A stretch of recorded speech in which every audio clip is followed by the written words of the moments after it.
Bismillahirrahmanirrahim. Hadis yang ke-44. Wa an Abi Hurairah radhiyallahu anhu qala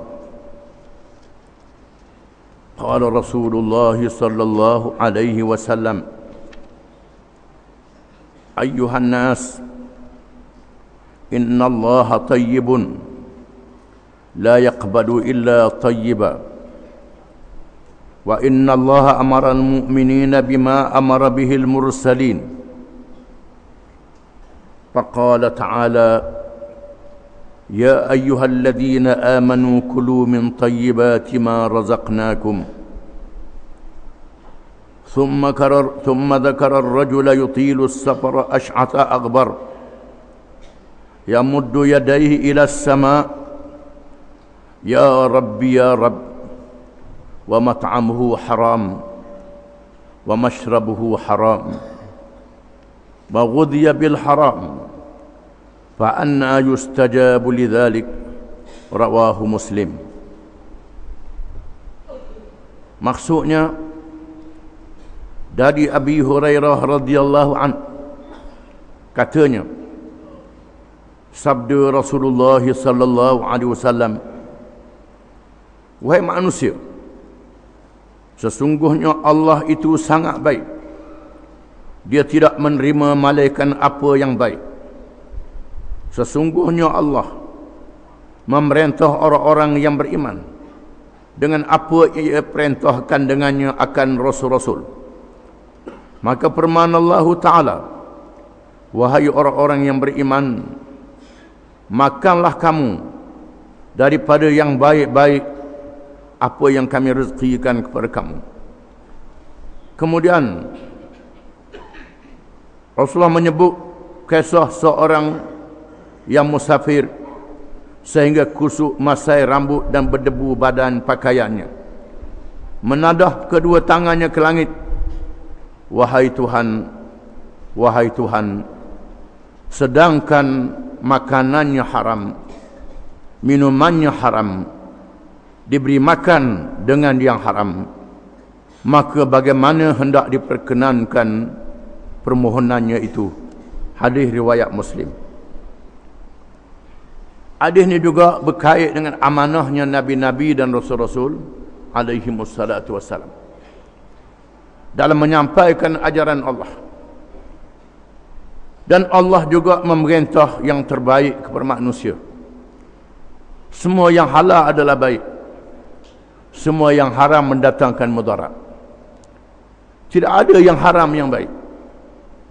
Kalau ada orang kata haram ni baik, itu bohong, karut.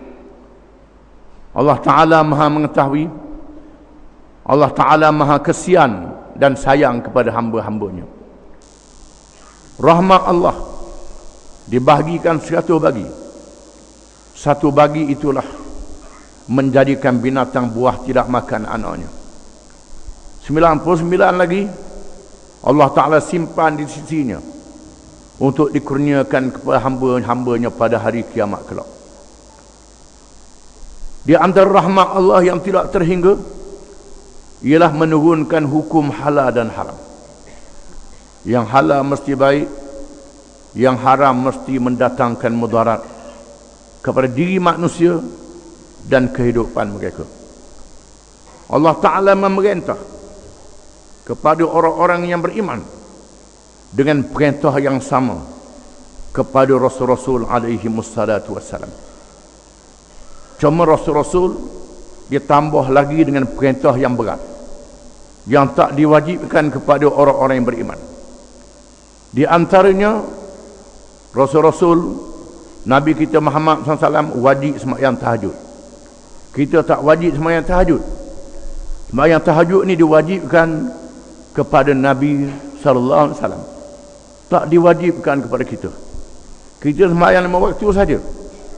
Di antaranya yang kita tengok bagus, sedap, Nabi boleh berkahwin lebih pada 4. Ramah boleh berkahwin seramah-ramahnya.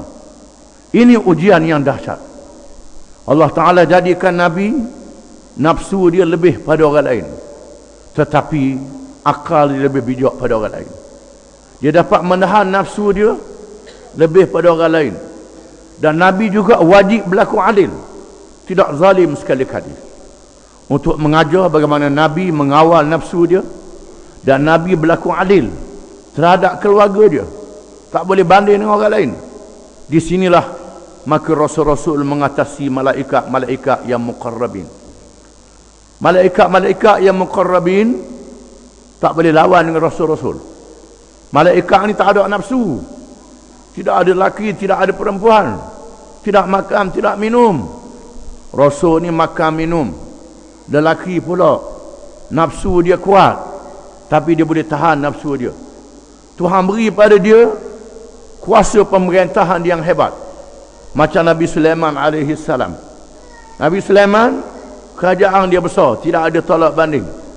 Memerintah manusia, memerintah jin makhluk yang gaib, memerintah binatang, termasuk burung yang terbang di udara yang tak boleh dikawal, berada di bawah perintah Nabi Sulaiman alaihi salam. Walaupun begitu besar urusan dia, dia tidak meninggalkan ibadat. Sentiasa ingat akan Allah Subhanahu wa taala. Tak boleh lawan dengan rasul-rasul ini. Termasuk Nabi kita Muhammad sallallahu alaihi wasallam menjadi rasul pada seluruh alam. Dia beri kepadanya harta yang banyak. 1/5 daripada ghanimah boleh ke Nabi. 1/5 daripada faid sebahagiannya kepada Nabi. 1/5 daripada hasil lain pada zakat boleh kepada Nabi. Bayangkanlah banyaknya harta Nabi ini. Tetapi Nabi SAW meninggal dunia dalam keadaan miskin, dalam keadaan baju rantainya digadai kepada seorang Yahudi yang bukan Islam. Miskin walaupun harta dia banyak. Kita kalau harta banyak ngabi hawa lah. Tidak. Ini Rasul-Rasul alaihi wasallam. Walaupun diberi kepada dia lebih pada orang beriman, tapi di sana Allah Ta'ala perintah pada orang beriman mengikut qadar kemampuan mereka. La yukallifullahu nafsan illa wus'aha. Allah Ta'ala tidak membebankan kepada seorang melainkan apa yang dia mampu. Perintah yang sama juga perintah kepada Rasul-Rasul. Rasul ditambah lagi dengan lebih berat. Dalam riwayat yang disebut, ya ayyuhar rusulu kulu minat tayyibati wa'malu salihah. Wahai Rasul-Rasul, makanlah kamu dan beramallah yang baik-baik dan beramal dengan amal yang saleh. Itu ada ayat Quran. Dalam riwayat hadis, dalam hadis 40. Menegahkan lagi sama saja perintah Allah kepada orang beriman dan perintah Allah kepada Rasul-Rasul, bahkan Rasul lebih berat. Dan menyatakan juga ketaatan seseorang kepada Allah Ta'ala berkait dengan dimakbulkan doanya ataupun tidak. Orang yang Tuhan terima doa dia ialah orang yang taat pada Allah Ta'ala. Di antaranya yang memakan makanan yang halal. Di sini Nabi SAW menceritakan, tak disebut nama orangnya.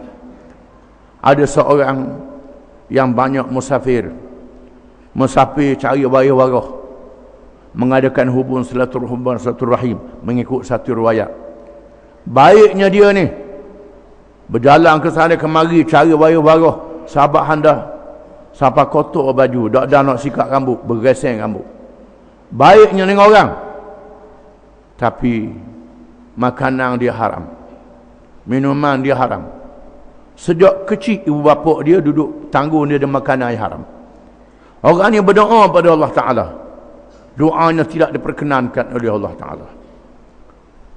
Para ulama mengatakan lid-du'ai janahan, aklul halal wa sidqul maqal. Doa itu ada dua sayap. Doa kita dia naik menghadap Allah dengan dua sayap. Kalau tak ada dua sayap ni, doa tak diangkat. Iaitulah aklul halal, makan yang halal, wasidqul maqal, dan bercakap yang benar. Ini dua perkara. Orang yang perkenankan doa, orang yang bercakap betul, tak bohong, dan orang yang makan makanan yang halal. Tak disebut di sini satu lagi, orang yang Tuhan perkenankan doa, ialah orang yang kena zalim. Orang yang kena zalim walaupun dia kafir, Tuhan terima doa dia. Ini kerana Tuhan nak sekat supaya jangan berlaku zalim di kalangan hamba. Kerana firman Allah Ta'ala dalam hadis kursi, ya ibadi inni haramtu zulma ala nafsi waj'altuhu bainakum muharrama wa la tazzalamu. Wahai hamba-hambaku, aku jadikan zalim itu haram bagi diriku, dan aku haramkan di kalangan kamu, jangan kamu berlaku zalim. Jangan buat zalim kepada orang. Allah Ta'ala kata jangan buat zalim. Zalim ni haram. Kita ngaji sifat 20 tak ada, dan sifat 20 ni adil, wajib bagi Allah Ta'ala. Itu kita mengaji tak habis, tak sempurna. Sifat Tuhan ni bukan 20 tu saja. 20 tu contoh. Kita kena faham semua sifat kesempurnaan adalah sifat bagi Allah Ta'ala. Contohnya 20 sifat. Yang sempurna banyak. Dia antaranya adil. Adil wajib bagi Allah Ta'ala. Mustahil, zalim mustahil bagi Allah Ta'ala. Maka Allah Ta'ala sangat marah kepada orang yang zalim. Sehingga Allah Ta'ala berfirman, wala tarkanu ila alladhina zalamu fatamassakumun nar. Jangan kamu cenderung pada orang zalim, nanti kamu disentuh oleh api neraka. Bukan saja buat zalim, setuju ke orang zalim pun tak boleh. Kalau setuju ke orang zalim, boleh jadi masuk neraka sama-sama dengan dia juga. Di sinilah bila Nabi SAW nak lantik Mu'ad bin Jabal pergi ke Yaman untuk menolong Abi Musa al-Ash'ari, gubernur Yaman. Mula-mula Nabi tugas Sayyidina Ali bin Abi Talib, menantu dia, bertugas di Yaman. Setelah Nabi mahu Ali bersama dengan dia, dia panggil Ali balik ke Madinah. Dia hantar Abu Musa al-Ash'ari. Setelah Abu Musa duduk Yaman, walaupun Abu Musa ni alim dah, Nabi hantar sahabat yang alim, Mu'ad bin Jabal, pergi ke Yaman. Belum dihantar, Nabi tanya, wahai Mu'az, kalau mari masalah bagaimana nak jawab, nak hukum? Kata Mu'ad, dengan kitab Allah. Kalau tak ada dalam kitab Allah, bagaimana? Mu'ad kata dengan hadis Rasulullah. Kalau tak ada dalam hadis aku, dalam hadis Rasulullah, saya berijtihad, kata Mu'ad, saya tidak menyimpang. Berijtihad, mengkaji dengan bersungguh, dengan mendalam, berpandukan petunjuk Quran dan hadis, walaupun tak ada dalam hadis. Nabi kata, alhamdulillah alladhi waffaqa Rasulullah bima yurdi Rasulullah. Syukur segala puji bagi Allah, Tuhan yang telah memberi petunjuk kepada utusan Rasulullah dengan apa yang diridai oleh Rasulullah. Rasulullah kata, wahai Mu'az, bila engkau pergi ke Yaman, di Yaman tu ada golongan ahli kitab. Ahli kitab ni ialah orang-orang Yahudi dan orang-orang Kristian. Mereka ada kitab tapi tak masuk Islam, menunjukkan mereka tahu tentang Nabi-Nabi, cuma mereka tak masuk Islam. Bila engkau berjumpa dengan mereka, ajak mereka dengan 2 kalimah syahadah. Ajak mereka mengucap 2 kalimah syahadah. Ajak mereka masuk Islam. Setelah mereka mengucap 2 kalimah syahadah, beritahu kepada mereka Allah mewajibkan sembahyang 5 waktu sehari semalam. Setelah mereka menunaikan sembahyang 5 waktu, beritahu kepada mereka diambil sebahagian harta orang-orang yang kaya untuk dibahagi kepada orang-orang yang memerlukan pertolongan, kata Nabi. Kemudian Nabi sebut, wa iyyaka wa karaim amwalihim wattaqi da'watal mazlum fa innahu laysa bainaha wa bainallahi hijab. Takutlah kamu doa orang yang kena zalim, kerana tidak ada hijab, tak ada dinding di antaranya dengan Allah Subhanahu wa taala. Doa orang yang kena zalim, kalau dia berdoa, Tuhan terima doa dia. Walaupun setengah ulama kata walaupun dia seorang yang kafir. Bila mau pergi di sana, ambil harta. Orang Islam ambil zakat, orang bukan Islam ambil jizyah ataupun ambil kharaj. Ambil hasil tu jangan ambil hak dia sayang sekali, mu ikut suka mu dia rabuk, aku nak ni ambil kami, tak boleh, biar dia beri sendiri. Kau pandai dia lah, nak beri hak kuru ke hak gemuk ke, ikut pandai dia, hak sederhana ikut pandai dia. Jangan mu menentukan aku nak ni jadikan zakat, aku nak ni jadikan cukai, tak boleh, biar dia serah sendiri. Kalau mu ambil benda yang dia sayang melebihi, tiba-tiba melebihi harganya, itu ada zalim. Takut doa orang kena zalim, kerana tidak ada dinding antaranya dengan Allah Subhanahu Wa Taala. Di sini menunjukkan bahawa doa yang kena zalim juga diperkenankan oleh Allah, walaupun dia seorang ahli maksiat, walaupun dia seorang yang bukan Islam. Di sinilah pemerintah Islam berlaku adil, sebagaimana yang diajar oleh Nabi SAW. Kalau kita adil, jangan takut kepada doa. Hadis yang 45. Wa anhu radhiyallahu anhu qala Rasulullah sallallahu alaihi wasallam, thalathatun la yukallimuhumullahu yawmal qiyamati wa la yuzakkihim wa la yanzuru ilaihim wa lahum adzabun alim. Syaikhun zanin wa malikun kadzdzab wa ailun mustakbir. Rawahu Muslim. Dan daripadanya, dari Abi Hurairah radhiyallahu anhu juga, katanya telah bersabda oleh Rasulullah sallallahu alaihi wasallam, 3 jenis manusia Allah tidak bercakap dengan mereka pada hari kiamat, dan Allah tidak membersihkan mereka, dan Allah tidak memandang kepada mereka dengan pandangan rahmat. Bagi mereka azab yang sangat pedih. Ada 3 jenis manusia. Yang pertama, orang tua yang berzina. Yang kedua, raja yang pembohong. Yang keempat, orang miskin, yang seorang fakir yang sombong. 3 jenis manusia yang Tuhan sangat murka. Di hari kiamat, Tuhan tak beri rahmat pada hari kiamat kelak. Ini berat. Yang pertama, orang tua yang berzina. Tua berzina lagi, tak bertaubat. Allah Ta'ala buka pintu taubat sejak daripada muda sampai tua, dekat nak mati, berzina lagi, tak sedar ke diri. Ini Tuhan sangat murka. Yang kedua, raja yang bohong. Raja dia ada kuasa, raja, Perdana Menteri, Menteri Besar, Presiden, samalah orang yang berkuasa. Raja yang memerintah, yang ada kuasa, termasuklah Perdana Menteri, Presiden. Siapa dia saja yang ada kuasa, pembohong terhadap rakyat dia. Tipu rakyat, berbohong. Orang ni Tuhan tak tegur hari kiamat. Tuhan tak beri rahmat pada hari kiamat kelak. Jangan bohong. Yang ketiga, orang fakir yang sombong. Dia fakir, tak ada harta, nak tunjuk juga, nak tunjuk sombong dia. Takabur. Kita kena faham. Takabur ni lain, kita lengkap diri kita dengan siap molek itu lain.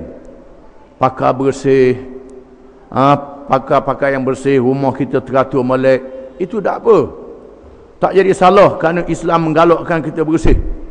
Yang tak bolehnya, kita tunjuk sombong. Takabur, merasakan diri kita lebih pada orang lain, macam iblis.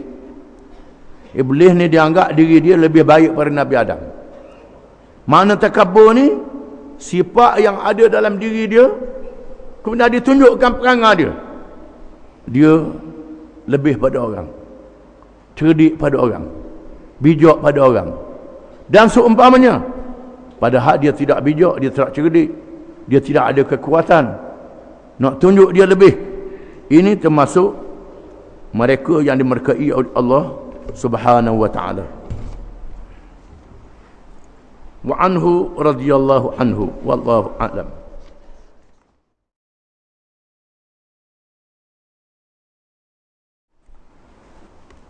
Bismillahirrahmanirrahim. Wa anhu radhiyallahu anhu qala Rasulullah sallallahu alaihi wasallam, Sayhanu wa Jayhanu wal Furat wal Nilu kullu min anharil jannah, rawahu Muslim. Maksudnya dan darinya, dari Abi Hurairah radhiyallahu anhu, katanya sabda Rasulullah sallallahu alaihi wasallam, Sungai Sayhan dan Sungai Jayhan, Sungai Furat dan Sungai Nil, tiap-tiapnya daripada sungai-sungai syurga. Hadis riwayat Muslim. Sayhan dan Jayhan ataupun Sayhun dan Jayhun, dua sungai yang terletak di Asia Tengah. Asia Tengah, kawasan Bukhari, Muslim, Tirmizi, Ibnu Majah, yang ditakluk oleh komunis. Sungai Furat di Iraq dan Sungai Nil di Mesir. Di mana Nabi mengatakan keempat-empat sungai ini daripada sungai-sungai syurga. Ulama menafsirkan dengan berbagai-bagai tafsiran. Di antaranya kerana kawasan-kawasan sungai ini penuh dengan perjuangan, penuh dengan darah-darah orang yang mati syahid kerana berjuang untuk menegakkan Islam. Sungai Nil Mesir, tempat disebarkan Islam, disebarkan ilmu, diserang oleh musuh, tentera salib dan berbagai-bagai tentera musuh menyerang kawasan itu. Sampai hari ini pun berlaku pergolakan di antara kumpulan yang mempertahankan Islam dengan kumpulan yang menolak Islam dan menyerangnya, daripada anak negeri yang disokong oleh kuasa-kuasa asing. Sejak zaman dulu, itu Sungai Nil di Mesir. Sungai Furat di Iraq betul juga menjadi kawasan pertempuran di antara golongan yang menegakkan Islam dengan golongan yang menentangnya. Campur tangan asing, berlakunya peperangan, sungai yang dimerah dengan darah-darah orang yang mati syahid, dan sungai tempat lahirnya ulama-ulama yang terbilang. Sungai Sihan dan Jihan terletak di Asia Tengah, berhampiran dengan negeri Khurasan. Khurasan ni negeri zaman dulu. Wilayah sekarang ni Khurasan jadi bandar saja dalam Iran. Di utara lagi, iaitulah kawasan Asia Tengah. Di sini terletaknya Sungai Sihun dan Sungai Jihun. Sungai yang lahirnya ulama-ulama yang menyebarkan ajaran Islam, dan kawasan yang mengorbankan para syuhada yang ramai kerana mempertahankan Islam. Tak masuk sungai-sungai negeri kita ni. Pasal apa? Kerana perjuangan di negeri kita ni kohor dah lalu. Tak boleh banding dengan negeri-negeri adanya Sungai Furat dan Sungai Nil, negeri yang adanya Sungai Jihun dan Sungai Sihun. Ini disebut oleh Nabi SAW kerana kelebihan mereka menyebarkan Islam dan mempertahankan Islam. Khususnya di Mesir. Mesir tempat laluan terusan Suis, dilalui oleh kapal-kapal minyak, kapal-kapal gas, kapal-kapal dagang. Semua lalu kawasan itu untuk membekalkan tenaga di Eropah, di Amerika dan seluruh dunia. Oleh kerana itu, musuh-musuh Islam berusaha tidak membenarkan Islam berkuasa di situ. Maka mereka akan menentang habis-habisan. Maka berlakulah kematian yang banyak. Di Iraq pula, di situ kawasan sumber tenaga. Sumber tenaga yang besar, minyak, petrol dan gas, banyak di kawasan Teluk dan kawasan itu. Menjadi rebutan kuasa-kuasa besar dunia, menyebabkan banyak berlaku peperangan. Begitu juga di Asia Tengah. Asia Tengah ni sumber uranium. Uranium ialah sumber untuk membuat senjata nuklear. Dan banyak juga gas dan minyak didedahkan pada hari ini. Maka menjadi rebutan kuasa-kuasa besar dunia, menyebabkan mereka nak takluk, menyebabkan penduduk-penduduk negeri itu terpaksa berjuang. Dan berlakulah perjuangannya. Maka di sinilah letaknya kelebihannya disebut oleh Nabi SAW di dalam hadis ini.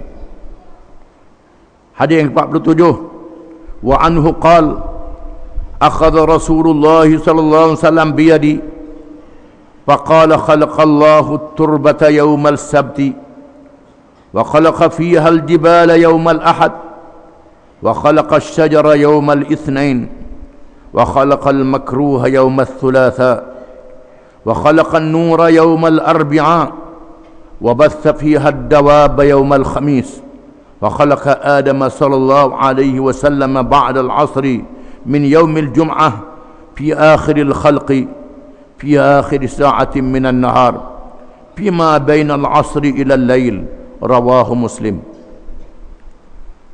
Dan daripadanya, daripada Abi Hurairah radhiyallahu an, katanya Rasulullah SAW telah memegang tanganku lalu bersabda, Allah Ta'ala menjadikan bumi pada hari Sabtu, Allah menjadikan bukit buka dan gunung ganang pada hari Ahad, Allah menjadikan pokok-pokok pada hari Isnin, dan Allah menjadikan perkara yang tidak disedangi pada hari Selasa, dan Allah menjadikan cahaya pada hari Rabu, dan Allah menjadikan binatang-binatang yang melata pada hari Khamis, dan Allah menjadikan Adam SAW selepas waktu asar pada hari Jumaat, di akhir kejadian, di akhir hari waktu siang, di antara asar dan malam. Hadis riwayat Muslim. Hadis ini menyatakan bagaimana Allah Ta'ala menjadikan makhluk mengikut tertib, padahal Allah Ta'ala itu maha berkuasa, boleh menjadikan alam dalam sekelip mata. Innama amruhu idza arada syai'an an yaqula lahu kun fayakun. Sesungguhnya urusan Allah itu, bila dia nak jadikan sesuatu dengan perman, jadi serta-merta. Ini kuasa Allah Ta'ala. Sama saja. Tapi Allah Ta'ala jadikan langit dan bumi dan makhluk-makhluknya dalam masa seminggu, mengikut hari minggu, mengikut tertib yang disebut.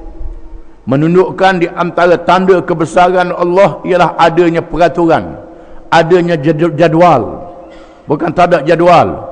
Kalau Allah Ta'ala yang maha esa, yang maha berkuasa ada jadual, kita tak ada jadual, pakai celaru, ikut suka, rabul situ rabul sini, tak ada peraturan.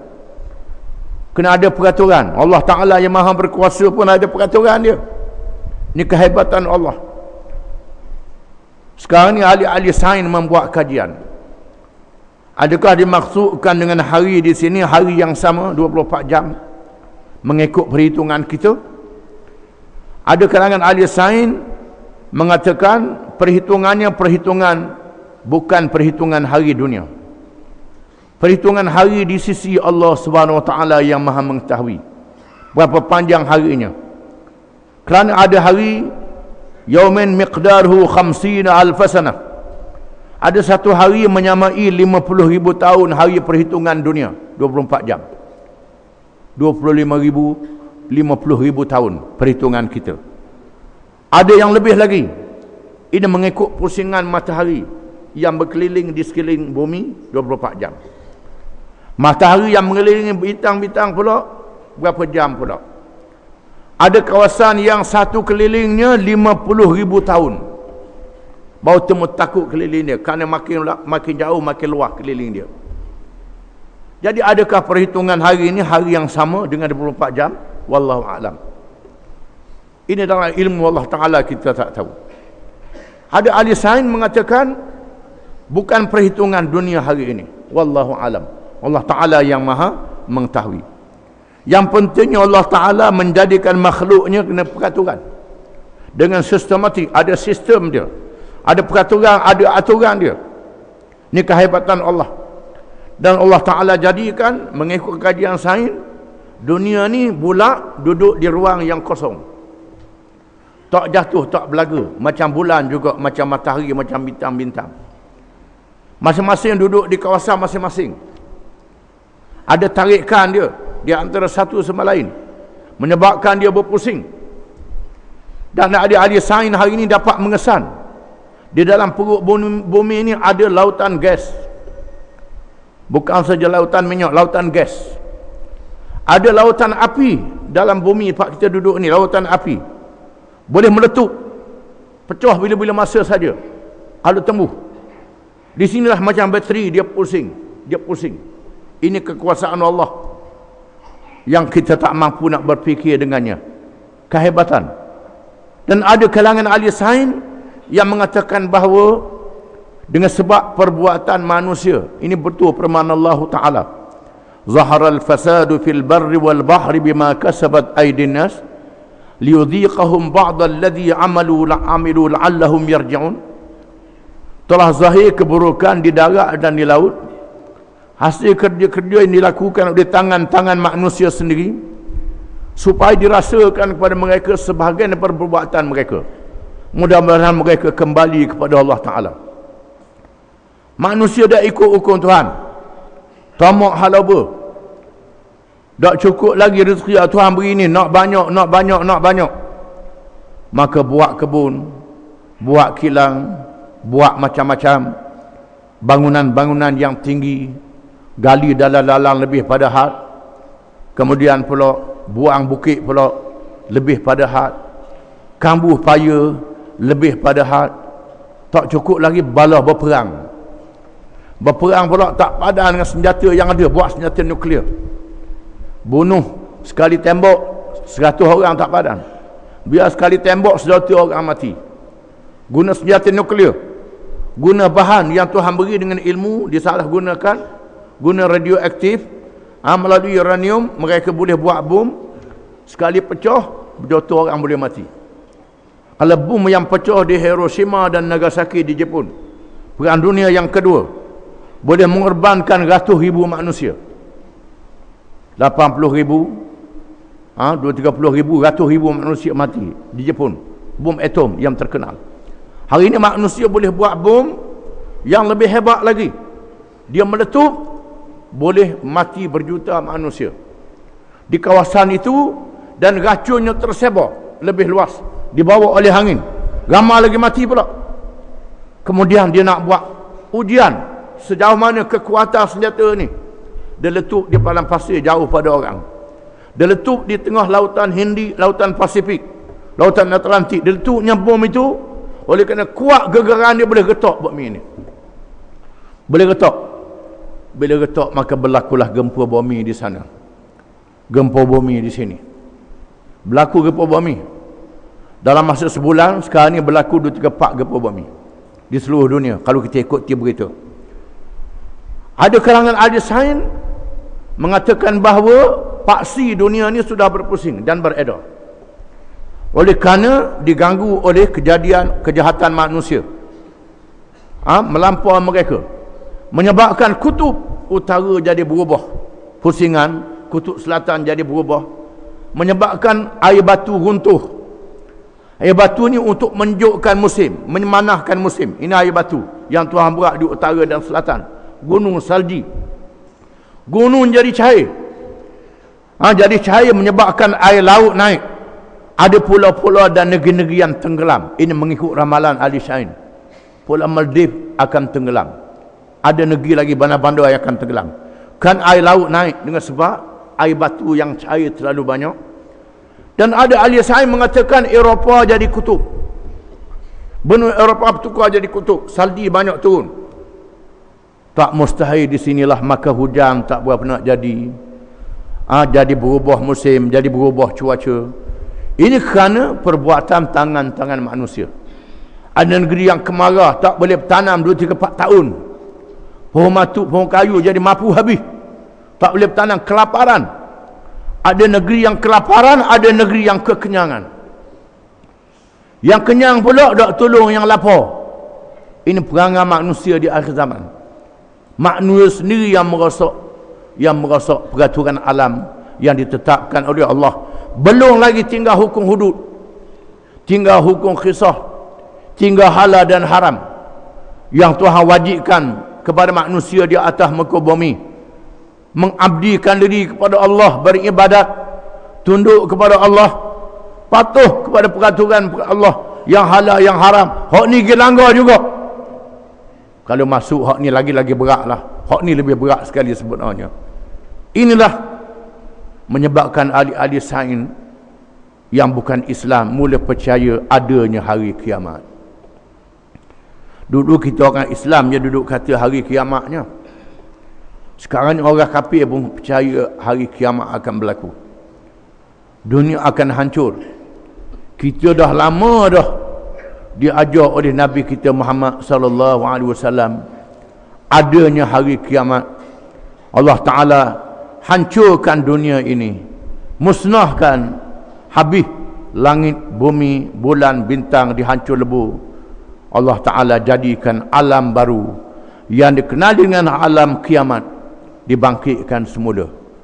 Ada syurga dan ada neraka, dihisap amalan manusia yang dibuat pada masa hidup di atas dunia. Di mana hari akhirat lah kehidupan yang sebenarnya. Wallahu a'lam.